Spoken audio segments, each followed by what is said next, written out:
In a small village nestled in the mountains, there lived a wise old monk named Hakwin. He was known throughout the land for his wisdom and insight, and many people came to seek his counsel. One day, a young woman came to Hakwin seeking guidance. She was distraught and anxious, and her mind was filled with worries and fears.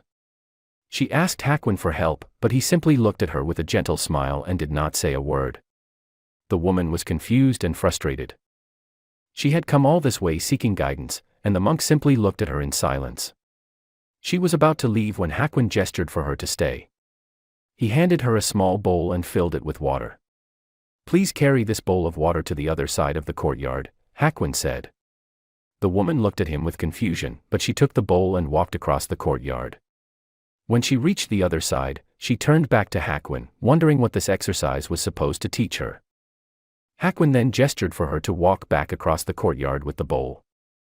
As she walked, she watched the water in the bowl sloshing back and forth, and she focused on keeping the water from spilling. When she reached the other side, Hakwin asked her, "What did you notice?" The woman replied, "I was careful not to spill the water." Hakwin nodded and smiled. "Good. Now carry the bowl of water back and forth across the courtyard again, but this time, do it without thinking about the water." The woman was confused but did as she was instructed.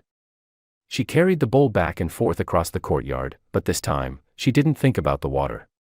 She simply walked, feeling the weight of the bowl in her hand and the sound of her footsteps on the ground. When she returned to Hakwin, he asked her again, "What did you notice?" The woman replied, "I noticed the weight of the bowl in my hand and the sound of my footsteps on the ground." Hakwin nodded and smiled. "Good. Now imagine that your worries and fears are like the water in the bowl. When you focus too much on them, they slosh around and cause you to lose your balance. But when you don't focus on them, they become like the weight of the bowl in your hand, something that you are aware of but not consumed by." The woman nodded, feeling a sense of clarity and peace that she had not felt in a long time. She thanked Hakwin for his wisdom and left the monastery feeling lighter and more at ease. From that day on, the woman made a practice of focusing on the present moment, rather than letting her worries and fears consume her. She learned the gift of silence, the art of being present, and how to live with more peace and clarity. Thanks for watching. Please like and subscribe for more content. Leave your feedback in the comments below. See you next time.